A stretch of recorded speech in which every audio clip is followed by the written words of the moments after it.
Hello students, सीमा बख्शीज मायबोली classes की YouTube channel में आपका स्वागत। दोस्तों, आज 8th कंपोजिट हिंदी का 6th लेसन हम लोग देखने जा रहे हैं और प्रेमचंद जी चले गए। प्रेमचंद जी चले गए, ये इसके लेखक है doctor Rajkumar Verma, doctor Ram Kumar Verma, sorry. तो और प्रेमचंद जी चले गए, तो प्रेमचंद कौन है? तो प्रेमचंद जो है वो वैसे समझ सकते हैं हम लोग कि वो उनको हिंदी साहित्य के बस भीष्म पितामह है। वो हिंदी साहित्य में जितने भी बहुत ही गिने चुने बड़े साहित्यकार हैं उसमें एक प्रेमचंद जी हैं। तो उनकी और डॉक्टर राम कुमार वर्मा की कैसे मुलाकात हुई, कहाँ मुलाकात हुई, और उनके बारे में ये जो लेसन है इसमें आज हम लोग पढ़ने वाले हैं। तो दोस्तों, एक है कि राम कुमार वर्मा जी जो है हमारे 1905 में सागर में एमपी में इनका मध्य प्रदेश में इनका जन्म हुआ था और 1990 में इनका देहांत हुआ। तो ये जो है आधुनिक हिंदी साहित्य के सुप्रसिद्ध कवि है राम कुमार जी। हमारे एकांकीकार है, नाटककार है, लेखक है और आलोचक है। मतलब जो आलोचना करते, टिप्पणी करते हैं, तो क्रिटिक जिसको हम कहते हैं इंग्लिश में।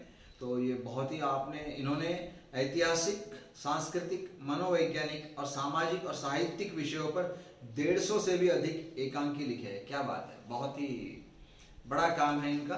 और बहुत बड़ा उनकी प्रमुख कृतियां जो है वो हम लोग देख लेते हैं। चित्ररेखा, उसके बाद में जौहर, अभिशाप, 4 ऐतिहासिक एकांकी, रेशमी टाई, देन शिवाजी, हिंदी साहित्य का आलोचनात्मक इतिहास, साहित्य समालोचना, एकलव्य, उत्तरायण, ओ अहिल्या नाटक। तो इतनी सारी रचनाएं जो उन्होंने हमारे लिए रखी है, हिंदी साहित्य को प्रेम करने वाले, हिंदी साहित्य पढ़ने वाले लोगों के लिए रखी है। और ये प्रस्तुत जो गद्य है, ये जो हमारा आज का जो पाठ है, वो प्रस्तुत संस्करण में क्या हुआ है, डॉक्टर राम कुमार वर्मा जी ने प्रसिद्ध उपन्यासकार तथा कथाकार प्रेमचंद जी के व्यक्तित्व पर रोशनी डाली है। इस संस्करण में प्रेमचंद जी की सरलता, सादगी और भोलेपन, जितने बड़े साहित्यकार उतने ही सादे, इतने ही सिंपल, बहुत ही सुंदर प्रेमचंद जी का वर्णन यहाँ पर डॉक्टर राम कुमार वर्मा ने किया है। दोस्तों, जो भी कोई डिफिकल्ट वर्ड आएगा तो उसका मीनिंग मैं आपको समझा दूंगा, ठीक है। और एज यूजुअल मैं पहले ही जैसे बताता हूँ, आज भी बताता हूँ कि ये लेसन स्टार्ट करने से पहले, ये वीडियो देखने से पहले आपके पास में हिंदी की बुक रहना ज़रूरी है। क्योंकि बगैर बुक के अगर आप ये लेसन, ये वीडियो देख रहे हो तो आपको कोई मज़ा नहीं आएगा।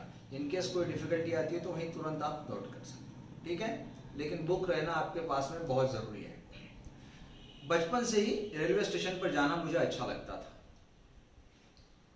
बात सन 1935 की है। अब देखिए, लेखक का जन्म जो है वो 1905 का है और 5 से मतलब उस समय लेखक की उम्र जो थी वो 30 साल की थी। मैं शाम के समय टहलने के लिए प्रयाग स्टेशन पर चला गया।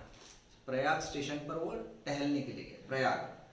तभी मैंने देखा कि तीसरे दर्जे के डिब्बे से एक सज्जन उतर रहे हैं और अपना बिस्तर स्वयं अपनी बगल में दबाए प्लेटफॉर्म पर आगे बढ़ रहे हैं। तीसरे दर्जे का डब्बा मतलब 3rd क्लास का जो डब्बा रहता है रेल में, 1st year, 2nd year and 3rd year जो रहता है अपन जिसको हम बोलते हैं। तो उसमें से एक व्यक्ति नीचे उतरे, एक सज्जन नीचे उतरे, अपना बिस्तर जो है वो अपनी बगल में दबाए प्लेटफॉर्म पर आगे बढ़ रहे थे। पास आने पर मैंने देखा कि ये वृद्ध सज्जन और कोई नहीं, हिंदी के प्रसिद्ध कहानी और उपन्यास लेखक प्रेमचंद जी हैं। अब लेखक ने उनकी बहुत सारी तस्वीरें देखी थी। तो जैसे ही वो व्यक्ति इनके पास आए, मतलब बहुत पहले दूर थे वो, जैसे अपने डिब्बे से उतरे, ट्रेन में से उतरे और नीचे इधर आ रहे थे तो दूर थे, लेकिन जैसे नज़दीक आए तो क्या देखा लेखक ने, अरे ये तो प्रेमचंद जी हैं। क्योंकि प्रेमचंद जी हिंदुस्तान में एकदम फेमस व्यक्ति है, ठीक है। तो मैं आगे बढ़कर बोल उठा, बाबूजी आप। ये थोड़ा आगे गए और लेखक ने बोला, बाबूजी आप। उन्होंने जोर से ठहाका लगाया और कहा, हाँ मैं। जोर से ठहाका लगाया का मतलब बहुत जोर से हंसे। ठहाका लगाना मतलब जोर से हंसना।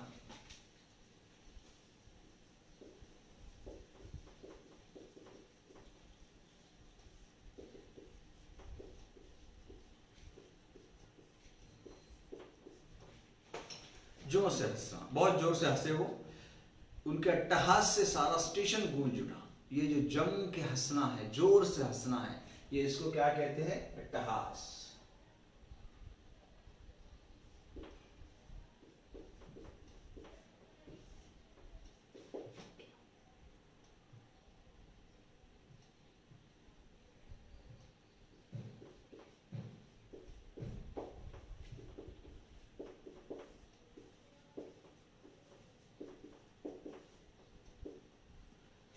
अट्टहास का मतलब है हंसने की जोर से आवाज, बहुत जोर से। उनकी जो जोर से आवाज हुई हंसने की, उससे पूरा स्टेशन गूंज उठा। गूंज उठा मतलब पूरे स्टेशन में उसकी आवाज सुनाई दी। गूंज उठा मतलब उसकी आवाज सुनाई दी। मैंने पूछा कहाँ जाइएगा, तो उत्तर दिया, प्रेमचंद जी ने उत्तर दिया, जहां तुम कहो। मैंने कहा मेरे घर चलिए। अब देखिए दोनों में कोई पहले मिलने वाली नहीं है। ये तो पहली बार प्रेमचंद जी को देखा इन्होंने, मतलब पहली बार मिला। तो इन्होंने भी पूछा कि इतने बड़े साहित्यिक है, अगर अपने घर को आते तो बहुत अच्छी बात हो जाएगी। तो उन्होंने रिक्वेस्ट किया कि कहाँ जाइएगा, तो उन्होंने बोला आप कहो कहाँ चलते हैं। तो इन्होंने कहा कि चलो आप मेरे घर चलते हैं। तो बेतकल्लुफ, कोई किसी प्रकार की तकल्लुफ के बगैर, तकल्लुफ का मतलब है संकोच,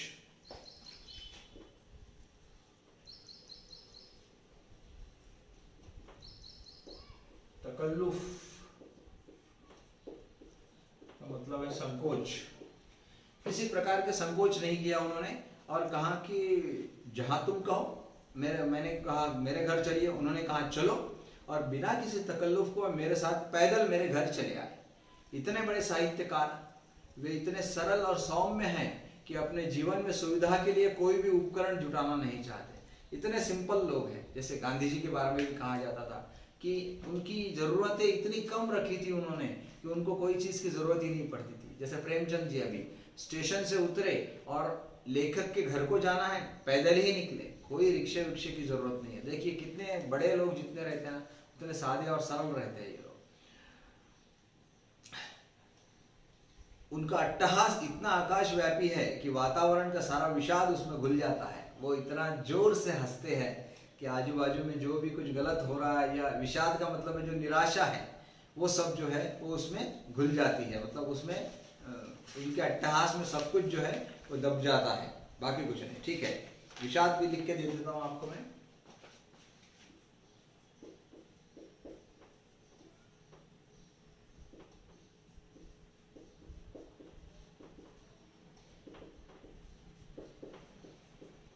विषाद का मैं ऐसा मीनिंग लिख के देता हूं आपको कि नकारार्थी भावना, मतलब वो आजू बाजू में जितनी भी नकारार्थी भावनाएं रहती है आपके दिल में, किसी और के भी दिल में, जैसे ही प्रेमचंद जी का आपको ये अट्टहास सुनाई देता है, वो नकारार्थी भावनाएं जो है सब मिट जाती है, उनके वो अट्टहास में घुल जाती है। वे हिंदुस्तान एकेडमी के वार्षिक अधिवेशन में भाग लेने के लिए प्रयाग आए हुए थे। हिंदुस्तान एकेडमी का एक वार्षिक अधिवेशन था, उसमें भाग लेने के लिए वो आए। 11 बजे दिन से 3 बजे तक वे उसमें सम्मिलित होते थे। दिन में 11 बजे से 3 बजे तक वो उसमें सम्मिलित होते थे, परंतु प्रातः काल से ही उनसे भेंट करने वालों का क्रम आरंभ हो जाता था, जो 11 बजे रात तक चलता था। मतलब लेकिन उनसे आने जाने वाले, मिलने वाले लोग इतने रहते थे कि रात को 11 बजे तक प्रेमचंद जी बिजी रहते थे, आने जाने वालों से मिलते रहते थे। जब वे बोलने के लिए खड़े होते तो पहले वह कहकहा लगाते, जिससे श्रोतागण उन्हें सुनने के लिए और भी उत्सुक हो जाते।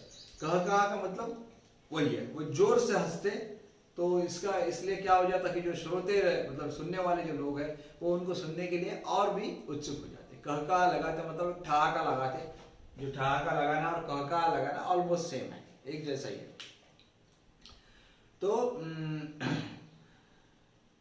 फिर कहते आपसे कहो भी तो क्या कहो, लोगों से कहते थे वो, आपसे कहो भी तो क्या कहो, कहो तो यह कहो कि आप आंखों से काम लीजिए। क्या कहते थे? आप आंखों से काम लीजिए, कानों से नहीं। आप मुझे देखिए और पढ़िए सुनिए मत। आप मुझे देखिए, पढ़िए सुनिए मत। सुनना गलत है, देखना सही है। सुनना गलत है, देखना सही है। मेरी जिंदगी तो सपाट मैदान है। वो क्या कहते थे? मेरी जिंदगी तो एक सपाट मैदान की तरह है, उसमें कितने खंदक है, गड्ढे हैं, कितने कांटे हैं, कितनी झाड़ियां हैं, आप सोच भी नहीं सकते। मतलब किसी की तरफ देख के उसकी जिंदगी में कितने समस्याएं आई, इसके बारे में हम लोग नहीं सोच सकते। तो उनका, प्रेमचंद जी का कहना भी ये था कि मेरा मैदान सपाट दिखता है अभी आपको, लेकिन मेरी जिंदगी तो सपाट मैदान है, लेकिन उसमें कितने खंदक है।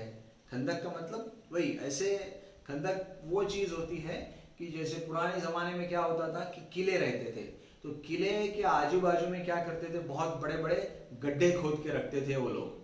तो उसमें क्या होता था, बहुत बड़े गड्ढे इसलिए खोद के रखते थे किले के चारों ओर, ताकि दुश्मन जो है वो सीधा किले में घुस न पाए। और उसमें क्या करते थे, वो खंदक में पानी छोड़ देते थे ताकि आने जाने के लिए और थोड़ी मुश्किल हो जाए सबके लिए। इसलिए बड़े बड़े उसको कहते हैं खंदक। किले के आजू बाजू में खोदे गए जो गड्ढे हैं उनको कहते हैं खंदक। उसके बाद में छोटे छोटे गड्ढे हैं, कितने कांटे हैं, कितनी झाड़ियां हैं, आप सोच भी नहीं सकते। लेकिन उसी पर चलकर मैं आप लोगों के पास आया हूँ। वो क्या कहते थे, उसी पर चलकर मैं आप लोगों के पास आया हूँ। पिता ने मेरा नाम धनपत राय रखा। प्रेमचंद जी का असली नाम क्या है, धनपत राय। लेकिन धन से कभी वास्ता नहीं रहा। वो बोले कभी पैसा तो मेरे पास रहा नहीं। पढ़ते समय एक वकील साहब के लड़कों को पढ़ाता था, 5 रुपए मासिक मिल जाता था। वो बोलते थे कि जब मैं पढ़ता था, मतलब वो जब स्कूल कॉलेज में जब जाते थे तो एक वकील साहब के लड़के को वो ट्यूशन देते थे, उसके 5 रुपए मासिक मिल जाते थे उनको एक महीने। मासिक का मतलब है एक महीने में 5 रुपए मासिक मतलब 5 रुपए महीना। मासिक मतलब महीना। मासिक कर दूं आपको क्लियर थोड़ा सा। मासिक मतलब महीना। 1 मास 2 मास मतलब 1 महीना 2 महीना, ठीक। 2 रुपए में अपना गुजारा कर लेता था, 3 रुपए घर बेचता था। वो जो 5 रुपए उनको मिलते थे उसमें के 2 रुपए में उनका महीना निकल जाता था और 3 रुपए वो कहते कि मैं घर बेच देता था। उसी समय मैंने तिलिस्म होशरुबा और फिसाना आज़ाद पढ़ा था। कुछ किताबों के बारे में वो लिख रहे हैं कि जो पुरानी उनके उस वक्त की जो बहुत ही क्या प्रसिद्ध किताबें थी, उसका नाम है तिलिस्म होशरुबा और फिसाना आज़ाद। ये थोड़ा सा आप ध्यान में रखिए क्योंकि आगे क्वेश्चंस में ये सब आ जाता है। कुछ होश आया तो उर्दू लिखना शुरू किया।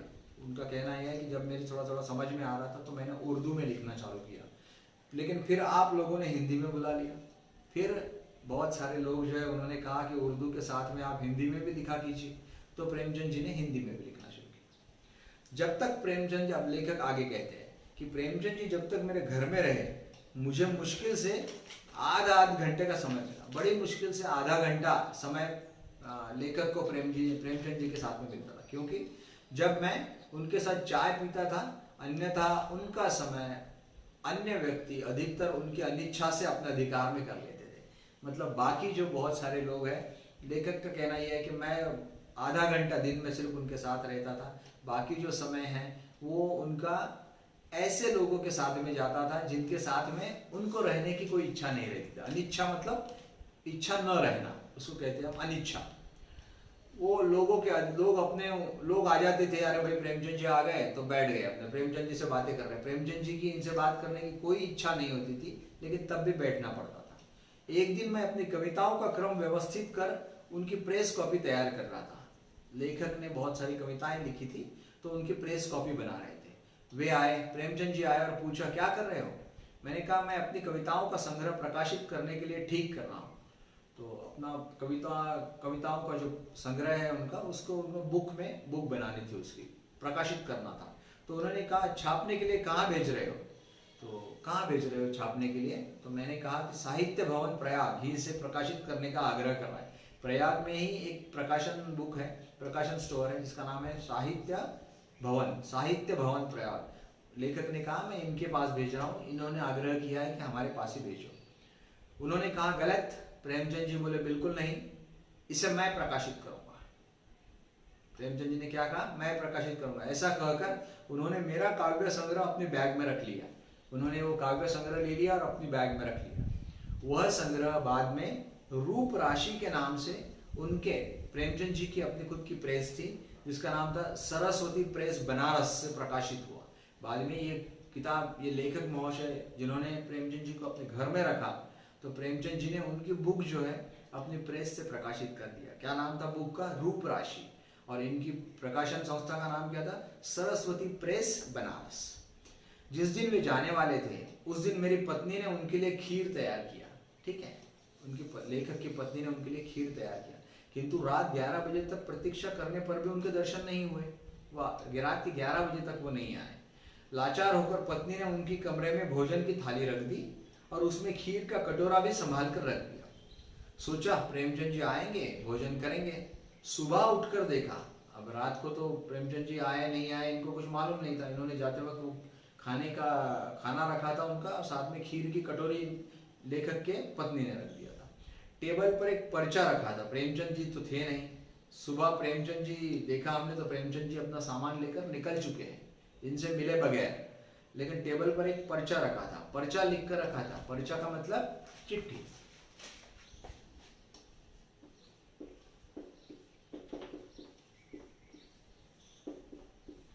पर्चा का मतलब है चिट्ठी। एक चिट्ठी लिख के रखी थी। चिट्ठी में क्या लिखा था? प्यारे राम कुमार, निहायत अफसोस है कि मैं दिन भर से गायब रहा। निहायत, निहायत यानी बहुत ज्यादा, बेहद। ये थोड़ा उर्दू शब्द है निहायत। निहायत का मतलब है बेहद। अफसोस का मतलब है दुख।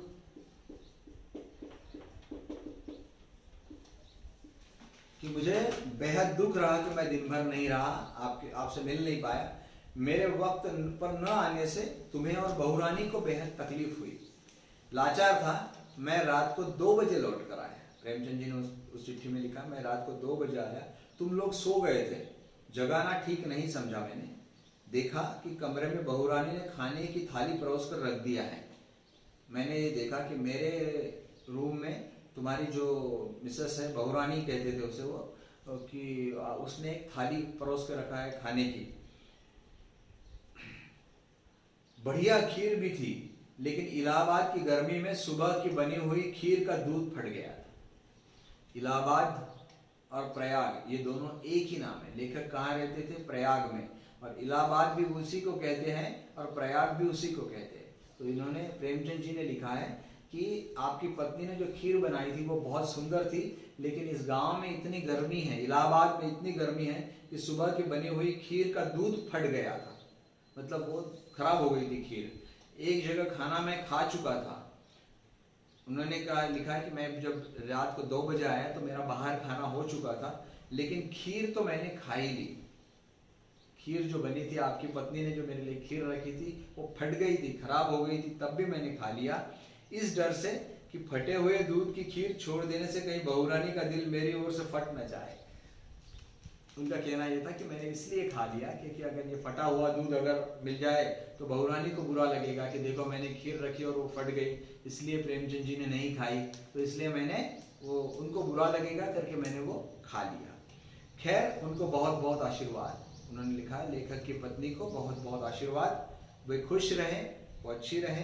फौरन जा रहा हूँ। फौरन का मतलब है तुरंत जा रहा हूँ। लगे इसलिए जा रहा हूँ कि 4 बजे की गाड़ी पकड़नी है। 4 मतलब सुबह 4 बजे की गाड़ी, 4 o'clock, 4 AM, 4 बजे की गाड़ी पकड़नी है। भाई बुरा मत मानना, बगैर मिले जा रहा हूँ।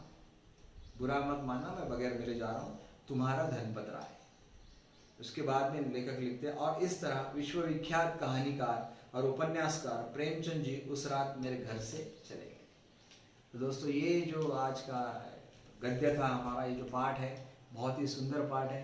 प्रेमचंद जी जैसे बहुत बड़े साहित्यकार की जीवनी पर लिखा हुआ है।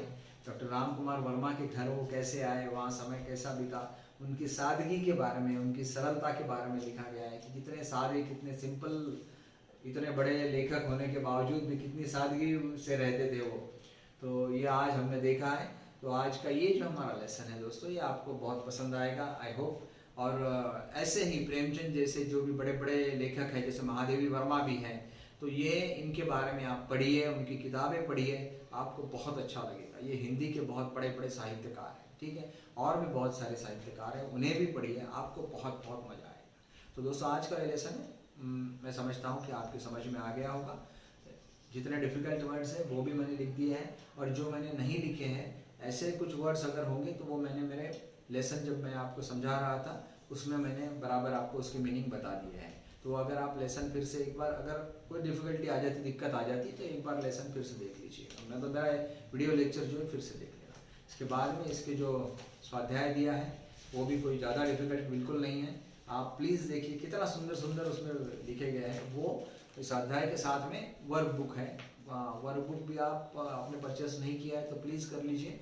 और वर्क बुक के भी जितने क्वेश्चन आंसर्स हैं, ये स्वाध्याय के साथ में वर्क बुक भी सॉल्व कर लीजिए, ताकि कोई भी क्वेश्चन आंसर आ जाता है तो आपको उसका आंसर दे सकते हो, आप लिख सकते हो उसके बारे में, ठीक है।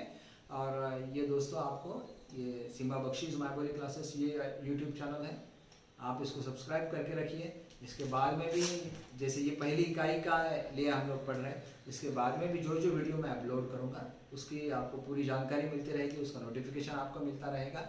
और इनकेस आपको कोई भी दिक्कत रही, कोई भी प्रॉब्लम रहा तो आप यूट्यूब के कमेंट बॉक्स में उसे लिख सकते हैं। ठीक है, थैंक यू। आज का जो हमारा लेसन था और प्रेमचंद जी चले गए, वो इस तरह से यहाँ हमने खत्म किया है। ठीक है, थैंक यू वेरी मच।